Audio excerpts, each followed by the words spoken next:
안녕하세요, 여러분. 60세 이상 어르신들을 위한 정말 중요한 소식 모두 주목해 주세요. 2026년 노인 일자리 신청이 드디어 12월 2일부터 시작된다는 반가운 소식입니다. 이 소식을 그저 스쳐 지나가지 마시고 지금 바로 확인하셔서 여러분의 다가오는 내년을 완전히 새로운 활력으로 채워 넣으시길 바랍니다. 왜 이렇게 제가 이 소식에 대해 강력하게 강조하고 있는지 아시나요? 단지 새로운 일자리를 얻는 것을 넘어 여러분의 삶에 활력을 불어넣고 건강한 생활을 유지하며 사회적 관계를 넓힐 수 있는 그야말로 황금 같은 기회이기 때문입니다. 만약 이 중요한 시기를 놓치게 되면 1년이라는 긴 시간을 다시 기다려야 한다는 점을 꼭 명심해 주세요. 이 기회는 단순히 돈을 버는 수단을 넘어 여러분의 삶의 질을 한 단계 더 높여줄 수 있는 소중한 기회가 될 것입니다. 가장 먼저 2026년에 새롭게 마련된 노인 일자리의 다양한 유형들에 대해 자세히 살펴보겠습니다. 이번에는 정말 다채로운 형태의 일자리들이 준비되어 있어서 여러분 각자의 적성과 상황에 맞는 선택의 폭이 훨씬 넓어졌습니다. 크게는 민간형 일자리, 공공형 일자리, 사회서비스형 일자리, 그리고 공익활동형 일자리로 구분할 수 있습니다.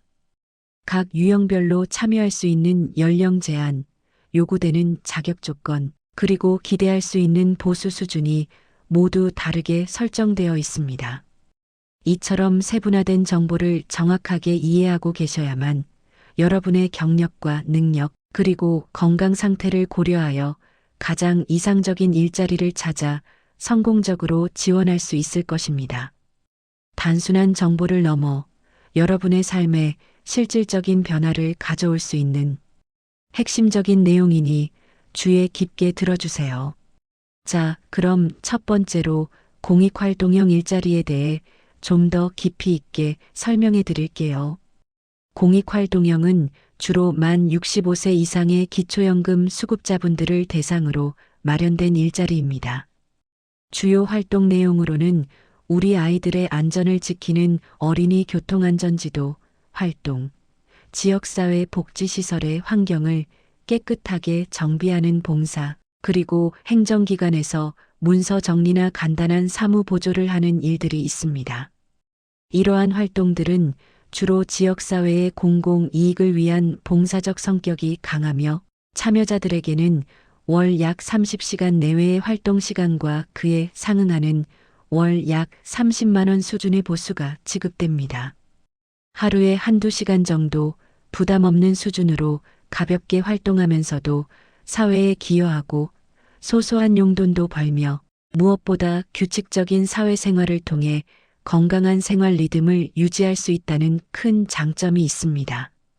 특히 신체적인 부담이 적고 정신적인 만족도가 높은 활동들이 많아서 많은 어르신들께서 큰 만족감을 느끼며 참여하고 계십니다.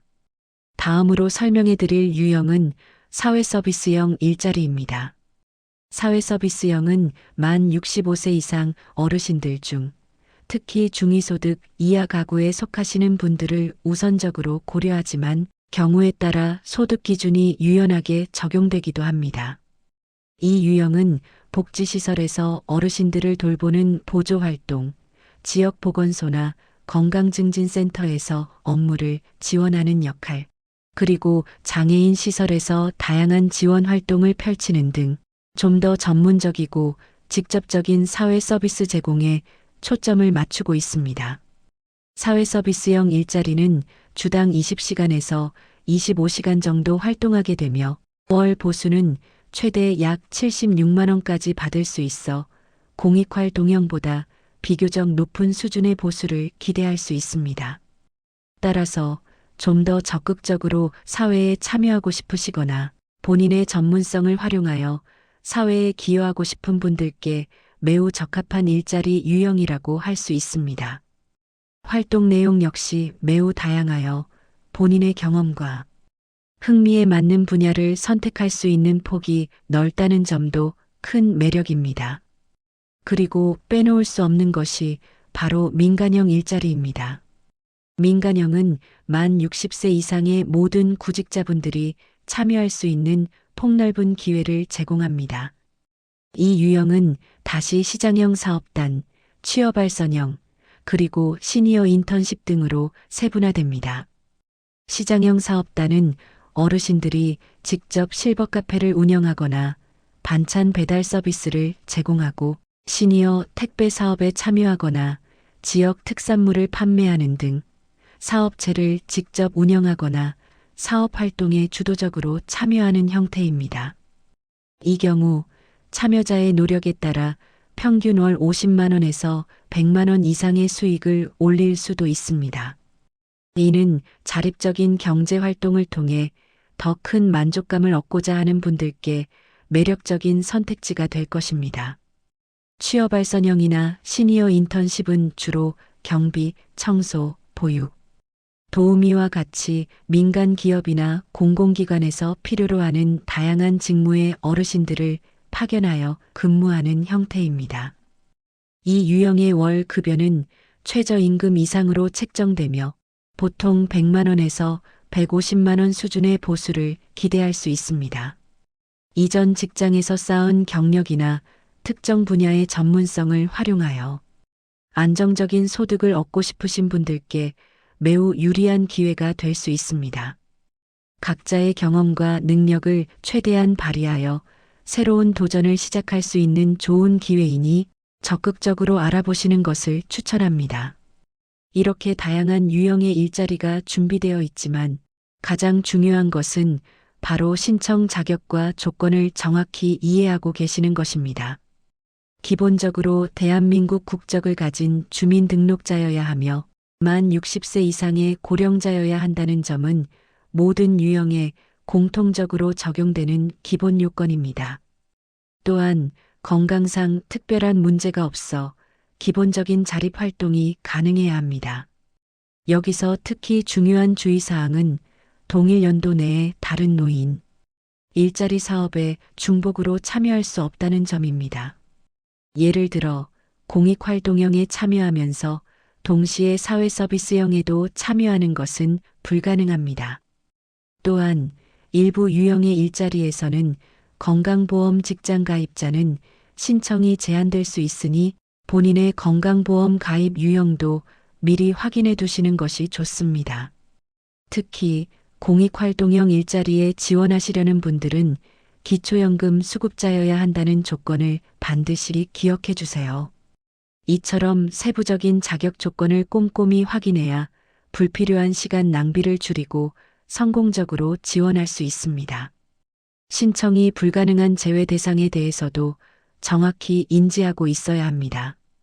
다음의 경우에 해당하시는 분들은 안타깝지만 노인 일자리 사업 참여가 어렵다는 점을 미리 알려드립니다. 첫째, 생계급여 수급자분들은 이미 국가로부터 생계 지원을 받고 계시기 때문에 노인 일자리 사업 대상에서 제외됩니다. 둘째, 장기요양 등급 12등급 이상을 받으신 분들은 신체 활동에 어려움이 있을 수 있어 안전상의 이유로 참여가 어렵습니다. 셋째, 국민기초생활보장법상 근로능력이 없다고 판정받으신 분들도 참여가 제한됩니다. 넷째, 정부나 공공기관에서 이미 동일하거나 유사한 형태의 일자리 사업에 참여 중이신 분들은 중복 지원이 불가능합니다. 마지막으로 실업급여를 수급하신 이력이 있는 경우 일정 기간 동안 재참여가 제한될 수 있으니 이 점도 유의하시기 바랍니다. 하지만 여기서 한 가지 중요한 팁을 드리자면 의료급여 수급자나 주거급여, 교육급여 수급자분들은 노인 일자리 신청이 가능합니다. 생계급여와 의료급여는 엄연히 다른 개념이므로 본인이 어떤 종류의 급여를 받고 있는지 정확히 확인하는 것이 매우 중요합니다. 혹시라도 본인의 급여 유형에 대해 잘 모르시겠다면 주저하지 마시고 가까운 행정복지센터에 문의하여 정확한 정보를 확인하시길 권장합니다. 이 작은 확인 하나가 여러분의 참여 가능성을 결정할 수 있습니다. 자, 그럼 이제 많은 분들이 가장 궁금해하시는 신청 방법에 대해 상세히 설명해 드리겠습니다. 신청은 크게 두 가지 방식으로 진행됩니다. 첫 번째는 방문 신청입니다.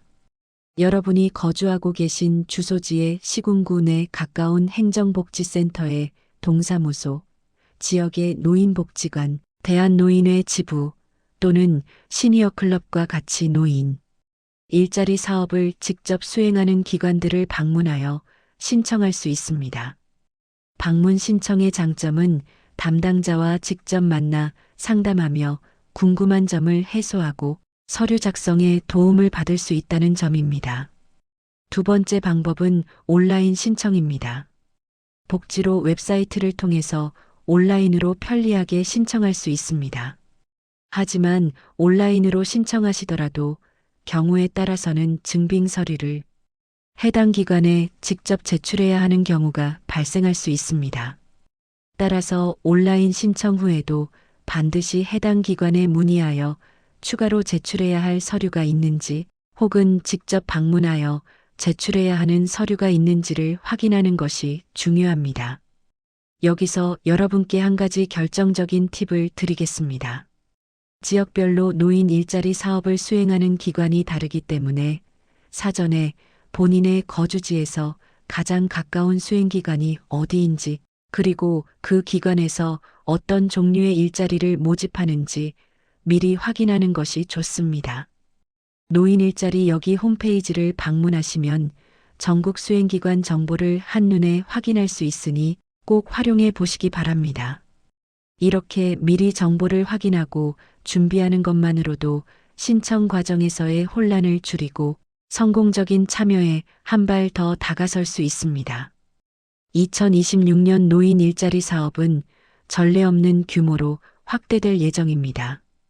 보건복지부의 발표에 따르면 복지 예산 총 137조 6,480억 원 중 사회복지 분야가 무려 86.4%를 차지하며 특히 노인복지 예산이 대폭 확대되었습니다.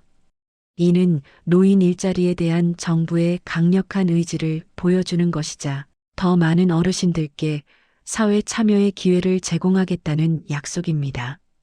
구체적인 사례를 들어보면 고양시에서는 2026년 노인 일자리 및 사회활동 지원 사업에 총 382억 원이라는 막대한 예산을 투입하여 9,416명의 어르신을 모집할 계획이라고 합니다. 또한 군포시에서도 2026년 노인 일자리 참여자를 3,143명이나 모집할 예정입니다. 이처럼 각 지자체에서 대규모로 일자리를 확충하고 있으니 올해는 정말 놓치지 말아야 할 절호의 기회라고 할 수 있습니다. 각 지자체별로 신청 자격과 제출 서류, 신청 기간 등이 조금씩 다를 수 있으므로 반드시 해당 지역의 공고를 꼼꼼히 확인하고 문의하는 것이 중요합니다. 이처럼 방대한 예산과 인원 확대는 여러분이 참여할 수 있는 가능성을 그만큼 높여준다는 의미입니다. 이제 가장 중요한 신청 시기에 대해 말씀드리겠습니다. 많은 분들이 가장 궁금해하시는 부분이 바로 언제 신청해야 하는지일 텐데요. 매년 12월 초부터 말 사이에 집중적인 모집이 진행되지만 여기서 반드시 기억해야 할 중요한 사실은 지역마다 날짜가 완전히 다르다는 점입니다. 전국이 일률적으로 같은 날에 신청을 시작하는 것이 아니라는 점을 꼭 명심하셔야 합니다. 예를 들어 어떤 지역은 12월 첫째 주 월요일부터 신청을 받고 또 다른 지역은 둘째 주 수요일부터 시작하는 등 편차가 클 수 있습니다. 올해 역시 여러 지자체들이 12월 첫째 주에서 셋째 주 사이에 모집 공고를 발표하고 있습니다. 서울의 어떤 구에서는 12월 2일부터 신청을 시작했지만 경기도의 어떤 시는 12월 10일부터 시작하기도 했습니다. 이처럼 날짜가 제각각이기 때문에 여러분이 거주하시는 지역의 정확한 모집 기간을 확인하는 것이 무엇보다 중요합니다. 제가 실제로 확인한 사례를 하나 말씀드릴게요.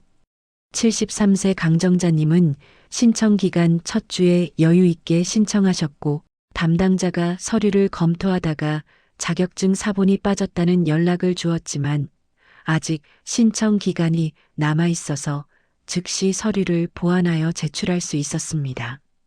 덕분에 무사히 신청을 완료하고 합격까지 하셨죠. 반면에 신청 기간 마지막 주에 허둥지둥 신청하신 분들은 서류가 조금이라도 부족하면 마감 시간에 쫓겨 어려움을 겪으셨습니다. 심지어 어떤 분은 마지막 날에 신청했다가 서류 미비로 아예 접수조차 하지 못하신 경우도 있었습니다.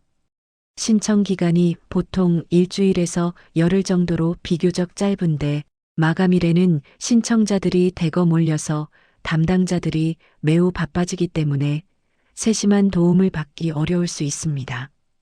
따라서 늦어도 11월 중에는 미리 주민센터나 노인복지관, 시니어클럽 등 해당 기관에 전화하거나 방문하여 올해 신청 기간이 언제부터 언제까지인지 그리고 필요한 서류 목록은 무엇인지를 정확히 확인하고 미리 준비하는 것이 현명한 전략입니다.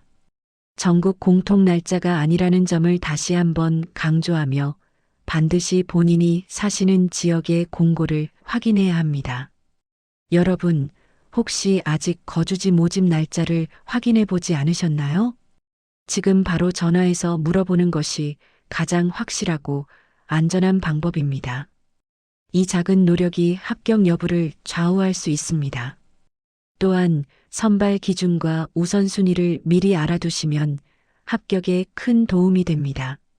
많은 분들이 노인 일자리가 선착순으로 모집되는 줄 오해하시지만 사실은 점수제로 선발하는 경우가 훨씬 많습니다. 나이가 많을수록 점수가 높고 기초생활수급 경험이 있거나 관련 자격증을 소지하고 있는 경우 가산점을 받을 수 있습니다. 보건복지부의 복지 담당 부서 자료에 따르면 보통 나이 점수는 1점에서 3점 정도, 자격증은 종류에 따라 2점에서 최대 5점까지 부여될 수 있다고 합니다. 제가 만났던 70세 박수진님은 요양보호사, 자격증이 있으셔서 5점의 가산점을 받아 덕분에 높은 순위로 합격하실 수 있었습니다. 반대로 같은 연령대이면서도 자격증이 없으셨던 분은 아쉽게도 대기 순번으로 밀려났습니다. 이처럼 자격증 하나가 합격과 불합격을 가르는 결정적인 요소가 될 수 있습니다. 뿐만 아니라 과거에 꾸준히 봉사활동을 하신 경험이 있다면 그건 역시 점수에 긍정적으로 반영되는 경우가 많습니다. 또한 전년도에 노인 일자리 사업에 참여하여 성실하게 활동하셨던 분들은 다음 해에 우선 선발되는 경우가 많습니다. 이는 계속해서 참여 의지가 있고 책임감 있게 활동하는 분들에게 지속적인 기회를 제공하기 위한 배려입니다. 따라서 첫 회에 합격하는 것이 가장 어렵지만 한번 시작하면 꾸준히 참여하는 것이 매우 유리하다는 점을 기억해 주세요. 여러분 스스로에게 어떤 강점이 있는지 미리 꼼꼼히 정리해 두세요. 보유하고 있는 경력, 취득한 자격증, 참여했던 봉사활동 경험 등을 모두 메모하여 신청서에 빠짐없이 그리고 구체적으로 기재하는 것이 정말 중요합니다. 이 모든 정보가 여러분의 합격 가능성을 높이는 소중한 자산이 될 것입니다. 마지막으로 중복 신청에 대해 많은 분들이 궁금해 하시는데요. 많은 어르신들이 여러 곳에 신청하면 안 되는 줄 알고 계시지만 사실은 여러 기관에 신청하는 것이 가능합니다. 예를 들어 주민센터에도 신청하고 노인복지관에도 신청하고 시니어클럽에도 동시에 신청할 수 있습니다. 다만 여기서 반드시 주의해야 할 점은 같은 유형으로만 중복 신청하셔야 한다는 것입니다. 예를 들어 사회서비스형 일자리로 여러 기관에 신청하시거나 공익활동형 일자리로 여러 기관에 신청하시는 것은 괜찮습니다. 하지만 사회서비스형과 공익활동형 두 가지 다른 유형의 일자리에 동시에 합격하게 되면 둘 중 하나만 선택하셔야 합니다. 두 유형의 일자리에 동시에 활동하는 것은 불가능합니다. 실제로 65세 이경희님은 사회서비스형과 공익활동형 모두에 신청하셨고 놀랍게도 두 곳 모두에서 합격 통보를 받으셨습니다. 고민 끝에 사회서비스형을 선택하셨는데 보수도 더 높고 본인의 활동 성향에도 잘 맞아서 매우 만족하며 활동하고 계십니다. 그리고 또 한 가지 중요한 주의사항은 합격하신 후에 활동을 시작하면 중간에 그만두기가 쉽지 않다는 점입니다. 대부분의 노인 일자리는 1년 단위로 계약이 이루어지는데 중간에 개인적인 사정으로 활동을 중단하게 되면 다음 해에 다시 신청할 때 불이익을 받을 수도 있습니다. 따라서 신청하시기 전에 정말로 1년 동안 꾸준히 그리고 책임감 있게 활동할 수 있을지 신중하게 고려하셔야 합니다. 본인의 건강 상태나 가족 상황 등을 충분히 반영하여 무리하지 않는 범위 내에서 가장 적합한 일자리를 선택하는 것이 현명합니다. 이처럼 작은 부분까지 세심하게 고려하는 것이 여러분의 안정적인 활동을 보장할 수 있습니다. 이렇게 작은 변화만으로도 여러분의 삶은 크게 달라질 수 있습니다. 이제 신청을 결심하셨다면 준비 방법을 조금 더 깊게 살펴보겠습니다. 성공적인 신청을 위해서는 서류 준비부터 철저하게 시작하셔야 합니다. 기본적으로 필요한 서류는 신분증, 기초연금 수급 증명서에 해당하시는 분만, 그리고 가지고 계신 자격증 사본입니다. 이러한 서류들이 생각보다 매우 중요합니다. 서류가 단 하나라도 누락되면 감점 요인이 될 수 있으며 심한 경우 서류 미비로 인해 합격이 좌절되는 안타까운 사례도 실제로 발생합니다. 어떤 분들은 설마 서류 하나 때문에 떨어지겠어? 라고 가볍게 생각하시지만 실제로는 그런 일들이 비일비재합니다. 따라서 늦어도 11월 중에는 미리 주민센터나 온라인을 통해 필요한 증명서들을 발급받아 두시는 것을 강력히 추천드립니다. 12월이 되면 신청자가 몰려 주민센터가 매우 바빠지고 서류 발급에 시간이 예상보다 오래 걸릴 수 있기 때문입니다. 여러분은 혹시 필요한 서류를 모두 준비하셨나요? 지금 바로 메모에 작성해 두시고 하나씩 꼼꼼하게 챙기시는 것이 중요합니다. 서류 준비는 단순히 절차를 따르는 것을 넘어 여러분의 진정성과 준비성을 보여주는 첫 단계입니다. 그리고 신청 기관을 사전에 직접 방문해 보시는 것도 정말 중요합니다. 앞서 말씀드렸듯이 주민센터, 노인복지관, 시니어클럽 등 다양한 기관에서 노인 일자리를 접수하고 있습니다. 하지만 각 기관마다 모집하는 직종이 다를 수 있습니다. 예를 들어 어떤 기관은 도서관 활동만 집중적으로 모집하고 또 다른 곳은 급식 지원 활동만 모집하기도 합니다. 따라서 신청하시려는 기관에 미리 방문하여 담당자의 이름과 연락처를 받아두시면 12월에 실제 신청할 때 훨씬 편리하고 유리합니다. 담당자와 미리 얼굴을 익혀두면 신청서 작성 시 궁금한 점이 생겼을 때 바로 물어볼 수 있고 모르는 부분이 있을 때 신속하게 도움을 요청할 수 있습니다. 이는 여러분이 준비된 지원자라는 인상을 줄 수 있을 뿐만 아니라 정확하고 오류 없는 신청을 하는데 결정적인 도움이 될 것입니다. 여러분의 집에서 가장 가까운 신청 장소는 어디인가요?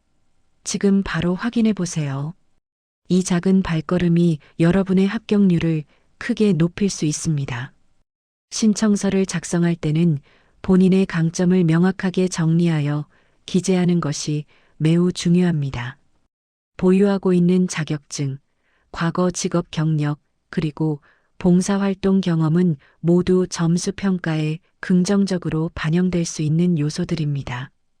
사소하다고 생각하여 빼먹는 경험이 있다면 그만큼 점수에서 손해를 보는 것이 됩니다. 어떤 분들은 신청서를 대충 작성하시는데 바로 이 부분에서 합격과 불합격의 차이가 발생할 수 있습니다. 따라서 과거에 어떤 일을 했었는지, 어떤 역할을 맡았었는지 등을 꼼꼼하게 메모해 두시고 신청서에 빠짐없이 상세하게 기재해 주세요. 예를 들어 예전에 식당에서 오랫동안 일하신 경험이 있다면 급식 지원 활동에, 아이를 직접 키우거나 손주를 돌본 경험이 있다면 아이 돌봄 활동에 유리할 수 있습니다. 여러분의 강점은 무엇인가요? 지금 시간을 내어 곰곰이 생각해보고 최대한 자세히 어필하는 것이 좋습니다. 여러분의 강점을 찾아내고 그것을 명확하게 표현하는 것이 곧 경쟁력입니다. 면접 또한 중요한 준비 과정입니다. 비록 상담 형식으로 진행된다고 하더라도 여러분의 적극적인 태도와 의지는 평가에 분명히 반영됩니다. 질문에 지나치게 짧거나 성의 없이 대답하시면 활동 의지가 부족하다고 비춰질 수 있습니다. 따라서 여러분의 활동 의지와 실제로 활동 가능한 시간을 명확하고 구체적으로 전달하는 것이 중요합니다. 예를 들어 면접관이 어떤 활동을 하고 싶으세요? 라고 물었을 때 단순히 뭐든지 괜찮아요 라고 대답하는 것보다는 저는 책을 정말 좋아하고 사람들과 소통하는 것도 즐거워해서 도서관에서 서가 정리나 독서 보조 활동을 해보고 싶습니다와 같이 구체적으로 답변하는 것이 훨씬 좋은 인상을 줄 수 있습니다. 어떤 활동을 하고 싶은지, 왜 그 활동을 하고 싶은지 말할 준비가 되셨나요? 여러분의 진심과 열정이 담긴 답변은 면접관에게 긍정적인 평가를 이끌어낼 것입니다. 또한 건강 상태를 미리 확인하는 것도 매우 중요합니다. 노인 일자리 활동에 참여하기 위해서는 기본적인 활동이 가능한 건강 상태여야 합니다. 앞서 말씀드렸듯이 장기요양 등급 12등급을 받으신 분들은 안전상의 이유로 참여가 어려울 수 있습니다. 하지만 등급이 없다고 하더라도 스스로 일상생활이나 활동을 수행하는데 어려움이 없는지 객관적으로 점검해 보셔야 합니다. 늦어도 11월 중에는 평소 본인이 걸어 다니는데 문제는 없는지, 계단을 오르내리는데 불편함은 없는지 등을 스스로 확인해 보세요. 만약 체력이 조금 부족하다고 느끼신다면 사회서비스형처럼 활동 강도가 높은 일자리보다는 공익활동형처럼 비교적 활동 시간이 짧고 부담이 적은 일자리를 선택하는 것이 더 현명합니다. 평소 활동에 어려움은 없으신가요? 솔직하게 본인 상태를 파악하고 그에 맞는 일자리를 선택하는 것이 건강하고 즐거운 활동을 지속하는 데 필수적입니다. 무리한 선택은 오히려 건강을 해칠 수 있습니다. 또 하나 말씀드리고 싶은 것은 주변 분들과 적극적으로 정보를 나누는 것입니다. 혼자서 모든 정보를 찾아보고 준비하는 것보다 같은 동네에 사시는 친구나 지인들과 이야기를 나누면 훨씬 더 많은 유용한 정보를 얻을 수 있습니다. 누가 어떤 활동을 하고 있는지, 어떤 기관이 어르신들을 잘 챙겨주는지, 어떤 일자리가 만족도가 높은지와 같은 생생한 정보들은 여러분의 선택에 큰 도움이 될 것입니다. 정보를 교환하며 서로에게 힘이 되어주고 함께 준비하는 과정에서 얻는 유대감 또한 소중한 가치입니다. 마지막으로 신청할 때 너무 긴장하지 마세요. 노인 일자리 사업 담당자들도 어르신들이 성공적으로 일자리에 참여하실 수 있도록 최선을 다해 도와드리려고 노력하고 계십니다. 모르는 것이 있다면 부끄러워하지 마시고 솔직하게 물어보시고 서류 작성이 어렵다면 망설이지 말고 도움을 요청하세요. 오히려 적극적으로 도움을 요청하는 모습이 담당자들에게 더 좋은 인상을 줄 수 있습니다. 여러분의 열정과 의지를 보여주는 것이 중요합니다. 오늘 저는 시니어 일자리를 준비하실 때 꼭 알아야 할 올바른 정보와 그동안 잘못 알려져 있었던 상식들을 분명하게 구분하여 설명해 드렸습니다. 많은 어르신들이 소득이 조금 있어서 나는 안 될 거야 라고 미리 포기하시거나 경쟁이 너무 치열해서 합격하기 어려울 거야 라고 지레짐작하시는 경우가 많습니다. 하지만 올해처럼 노인 일자리 규모가 대폭 늘어난 해에는 여러분이 조금만 미리 준비하고 적극적으로 나선다면 충분히 좋은 기회를 잡을 수 있습니다.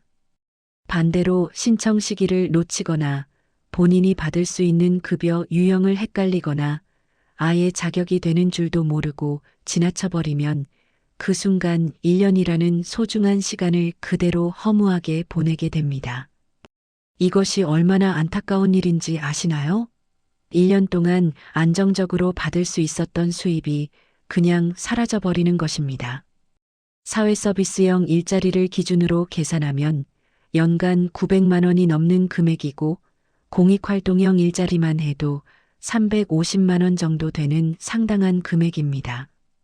이 돈은 단순한 수입을 넘어 여러분의 생활에 큰 보탬이 되고 삶의 질을 향상시키는 중요한 역할을 할 수 있습니다. 제대로 준비하신 분들은 지금 매달 안정적인 수입을 받으시면서 규칙적인 생활을 통해 건강을 유지하고 활발한 사회적 관계를 맺으며 즐거운 노후를 보내고 계십니다. 활동을 통해 얻는 보람과 성취감은 그 어떤 것과도 바꿀 수 없는 가치입니다. 반대로 중요한 정보를 몰라서 신청조차 하지 못하신 분들은 1년이라는 긴 시간을 기다리면서 후회하고 계십니다. 여러분, 이제 후회할 시간은 없습니다. 지금 바로 행동해야 합니다. 여러분이 오늘 당장 할 수 있는 가장 중요하고 효과적인 단 하나의 행동은 바로 거주지 주민센터나 노인복지관 등 신청기관에 전화하여 문의하는 것입니다. 이 작은 전화 한 통이 여러분의 내년, 아니, 어쩌면 그 이후의 삶까지도 완전히 바꿀 수 있습니다. 망설이지 마세요. 전화 한 통이면 충분합니다. 담당자 이름도 물어보시고 필요한 서류는 무엇인지 정확한 신청 기간은 언제부터 언제까지인지 미리 확인하세요. 11월에 미리미리 철저하게 준비하시는 분과 12월에 급하게 허둥지둥 신청하시는 분의 결과는 정말 엄청난 차이를 보일 것입니다. 지금 바로 전화기를 드세요. 여러분의 적극적인 행동이 더 나은 내일을 만듭니다. 여러분의 성공적인 신청을 진심으로 응원합니다.